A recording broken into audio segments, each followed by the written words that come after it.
Si vous nous retrouvez à l'instant, vous êtes en direct sur Libre Expression, notre grand débat de la semaine qui revient justement sur les faits saillants qui ont marqué cette semaine qui tend à s'achever. Le deuxième sujet inscrit à l'ordre du jour ce jour porte sur l'actualité du Parlement au Cameroun.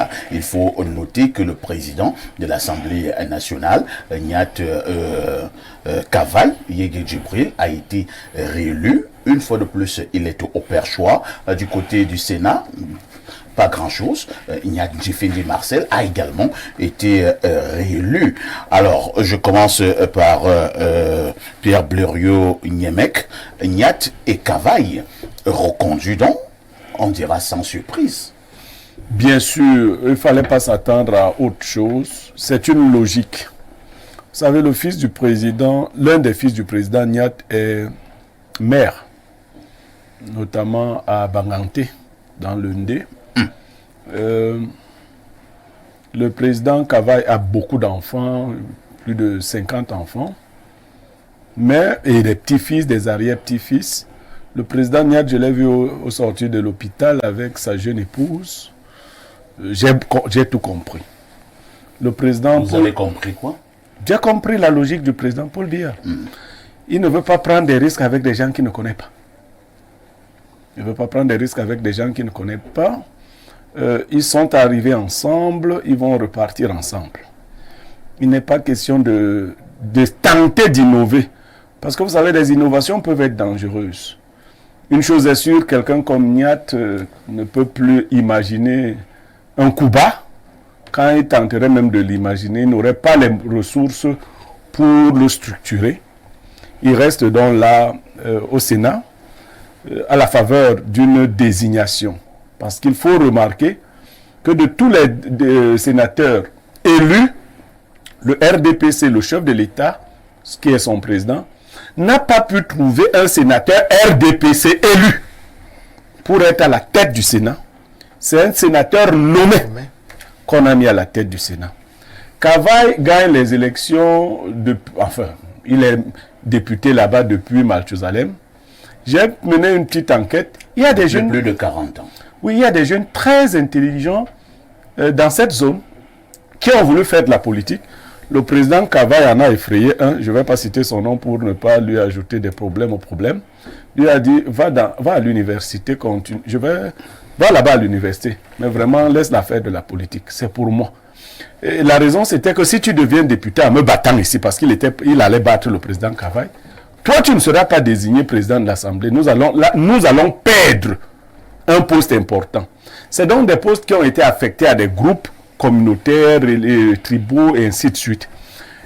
L'élection, enlevons le mot élection, parce que cette façon de castrer, et le mot est bien choisi, tout un parti politique, parce qu'il n'y a que le RDPC qui est dans l'une et l'autre chambre.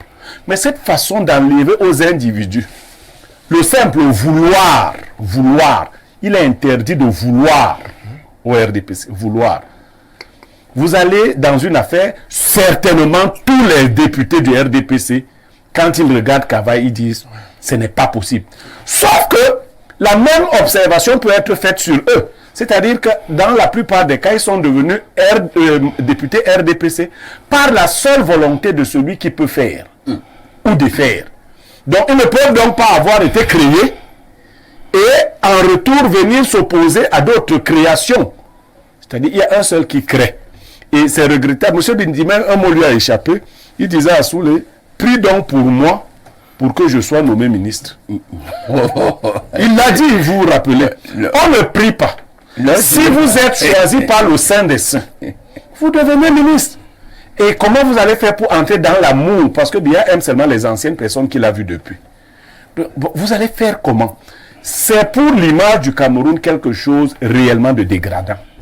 Honnêtement, quand vous regardez le président Nyat, on dit qu'il est le président de la première chambre du Parlement camerounais. Oh, cette image-là, je ne sais pas si c'est dans des sociétés mystiques qu'on fait de telles choses.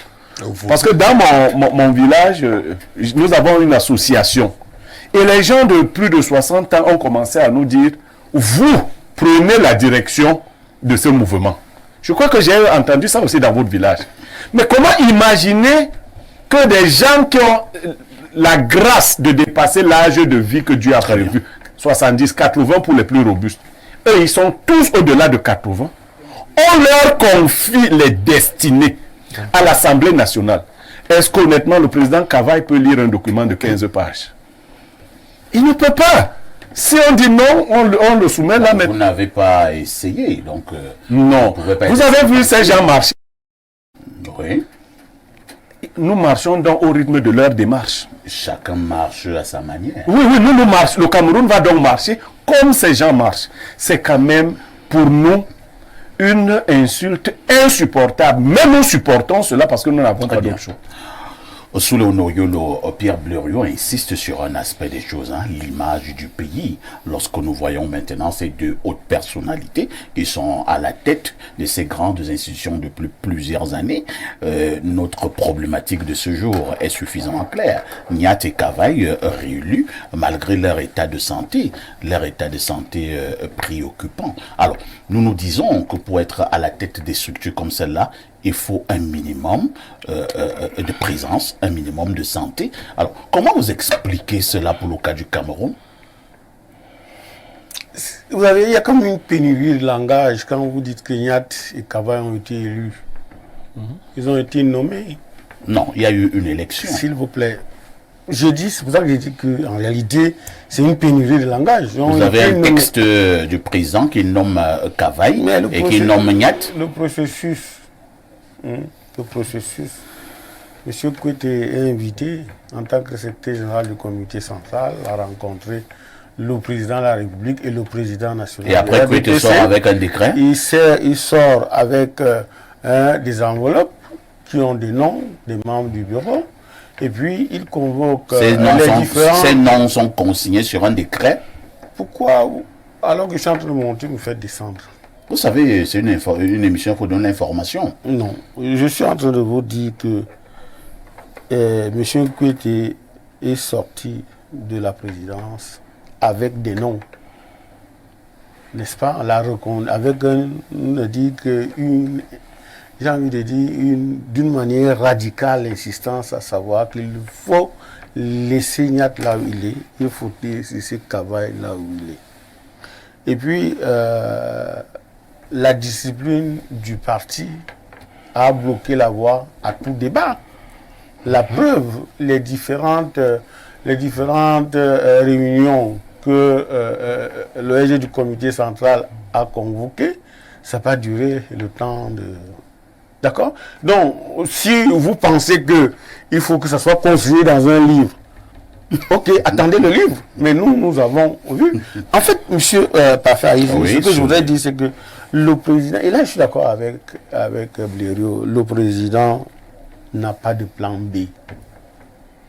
C'est-à-dire... Avec ces 25 millions, 30 millions, comment on ne peut pas avoir un plan B? Il ne veut aucunement bouleverser quoi que ce soit. Il est plutôt contraint de garder cela. Jusqu'à ce que, ensemble, la nature, n'est-ce pas, les appelle. C'est toujours pour un problème de fidélité et de loyauté? Je ne peux pas savoir, parce que ça, c'est la question que vous pouvez poser à certaines personnes qui refusent d'assumer leur statut de grand-père, d'arrière-grand-père, qui, le soir, le matin, n'est-ce pas, jouent avec leurs arrière-petits-fils. Donc, je vous dis que le président va laisser ses mandats respectifs aller avec lui. Il a choisi, c'est un choix qu'il a fait. Lui, il est extrêmement intelligent. Mais le problème, à mon sens, c'est que lui, il n'a pas de problème. Le président est comme un genou. Il a encore beaucoup de charisme et de dynamisme. On aurait voulu, n'est-ce pas, qu'il nomme à ces postes, n'est-ce pas, des gens qui ont un peu... qui ont encore un peu du sang neuf. Vous êtes sérieux quand vous dites que lui, il a beaucoup de dynamisme? Ou bien vous détestez Niat et Kavaï et vous aimez Biya? Non, il a quel dynamisme? Je suis non. Comment? Non, honnêtement, Biya fait comment pour avoir ça? S'il vous plaît, je refuse que vous perturbez ma période d'appel. Non, vous refusez comment? Comment vous dites que Paul Biya, lui, il a du dynamisme et tout ça? C'est pas les gens du même... D'ailleurs, il est leur aîné. S'il vous plaît, vous permettez que je parle? Oui. Mais pas Monsieur, pour dire que Paul Biya Monsieur a Martin du- Bagangele est l'aîné de tous. Mhm. Mais quand vous le voyez, vous lui donnez 70 ans. La preuve, c'est que il a, je crois qu'il est en train de, il a 92 ans, mais il vient d'envoyer un commissaire de 60 ans à la retraite. Oui, mais non, C'est son pouvoir. D'accord. c'est pas Bagangele qui met les gens à la retraite. Oui, il faut rétablir la C'est pas vérité. Bagangele qui C'est met pas les le gens DGSN qui met les gens à la retraite. commissaire à Est-ce que je retraite. peux... Non, c'est la fonction publique qui met les gens. Laissez-moi parler, monsieur. Oui, le commissaire en question a atteint l'âge de la retraite et il est allé à la retraite. Et comme commissaire divisionnaire, Bagangele est retraité. Comme commissaire divisionnaire, il est retraité. Ce que je continue à dire, c'est que le bouleversement que redoute le président Paul Biya, c'est qu'il puisse créer un effet domino dans les autres institutions. Ouais. D'accord? Ça veut dire que ça peut créer un emballement de telle sorte qu'il se retrouve à ne plus maîtriser les cartes ou alors ne plus être le maître du jeu. C'est pour ça que vous allez voir, même au niveau du gouvernement, jusqu'en 2025, il risque de rien toucher. Parce qu'il ne veut rien bouleverser. Ça, c'est la partie... Chutons sous les. S'il vous plaît, ça, c'est la partie de l'observation. Maintenant, quand on convoque l'analyse politique, n'est-ce pas? Le Cameroun vient de reculer. À quel De niveau? plusieurs années, À quel niveau? avec la nomination de Niat et l'autre. Vous ne pouvez pas. Il y a quelle incidence au niveau de, L'incidence, c'est que du développement du pays c'est ou des- bien au niveau de la gestion du pays? c'est que le président Biya est conscient qu'il ne garde pas Niat et Kavaï parce qu'il attend d'eux du travail ou alors il attend d'eux une gouvernance au Parlement. Est-ce qu'il leur a demandé ça par le passé? J'ai dit que c'est peut-être qu'il les garde. C'est même pas parce que, mais attendez, en temps normal, sur le plan de la démocratie et l'animation des institutions comme les deux chambres du Parlement, n'est-ce pas, on doit garder des présidents parce que ils jouent le jeu. Mais ce n'est pas pour ça. Monsieur Parfait Haïssi, je disais tout à l'heure qu'il y a eu vendredi des séances de fétichisme et de sorcellerie. Où ça? Les pseudo-élections de ces personnes. C'est-à-dire qu'en réalité, quand on a un certain âge, d'accord, on rage de cela. Au RDPC, on peut trouver Les des élections gens. ont été organisées normalement. Est-ce que vous avez suivi qu'il y avait des contestations, que ce soit au Sénat ou bien à l'Assemblée nationale? Est-ce que vous pouvez me laisser parler? Non, c'est une question. Vous avez dit pseudo-élection. Est-ce que vous pouvez me laisser parler? Qu'est-ce que vous mettez dans pseudo-élection? Il n'y a pas eu élection. Comment ça? Hein? C'est le dilatoire qui s'est passé, c'est un peu le massacre. Parce que, est-ce que vous avez vu les élections? Quand on vous a dit le mot, on vous a transmis le mot d'ordre, que c'est tel qui est président du Sénat, c'est tel qui est président. Qu'est-ce que vous mettez dans ce que, au niveau de certains partis politiques, on appelle souvent la discipline du parti? Je vous ai dit qu'il ne faut pas confondre la discipline du parti à la dictature du président du parti. Parce que dans la discipline du parti, on voit une organisation du parti, une animation du parti à travers ses instances dirigeantes. Oh, je vous ai dit d'entrée de jeu que on ne sait plus combien de personnes il reste au comité central. On ne sait plus combien de personnes il reste dans le bureau politique. Donc, un parti qui se réduit seulement à la dictature du président national ne peut pas convoquer la discipline du parti. Parce que tout le monde doit participer à l'animation et savoir que c'est la discipline du parti. Je voulais chuter en disant ceci. Chutons effectivement. N'est-ce pas? Que il ne faut pas laisser croire à M. Niat et à M. Kavaï, n'est-ce pas, que le Cameroun, c'est leur propriété. C'est-à-dire, même si ils sont imposés, ils peuvent dire non. L'heure est venue pour nous d'accepter la succession intergénérationnelle. Pourquoi voulez-vous être attaché? Vous croyez que si les gars la disent, si les gars la disent non, non, s'ils disent non, s'ils disent non, ils vont le payer. Mais je dis, ils peuvent dire non. Non, ils vont le payer. Et dire non ne veut pas dire. Non, mais attendez, monsieur Haïssi, d'entrée de jeu, à l'introduction, vous-même, vous avez reconnu que les deux présidents ont des problèmes de santé et peut-être même que au niveau intellectuel, ça leur joue des tours. Nous avons quand même des parents de 16 ans d'âge. Nous savons comment ils sont comme des légumes. Qui va assumer N'est-ce pas? leur Donc, évacuation maintenant, si vous pensez que ce qu'on dit est vrai, à savoir que ces présidents sont devenus des entreprises économiques, Merci, à savoir c'est que la signature était scannée, les gars marchent, n'est-ce pas? Ils font le clientélisme. On vous a Mais compris très bien. demandez à M. Cavaille et à M. Niad, n'est-ce pas, qu'ils ont donné ce qu'ils pouvaient donner. Aujourd'hui, n'est-ce pas, ils peuvent aller tranquillement On vous a se compris. reposer et s'amuser de temps en temps avec leurs petits-fils, arrière-petits-fils et laisser les autres continuer. On vous a Le compris. faire, ce conseil, en réalité, n'est pas un mauvais conseil, mais je suis sûr que si on leur donne ce conseil-là comme ça,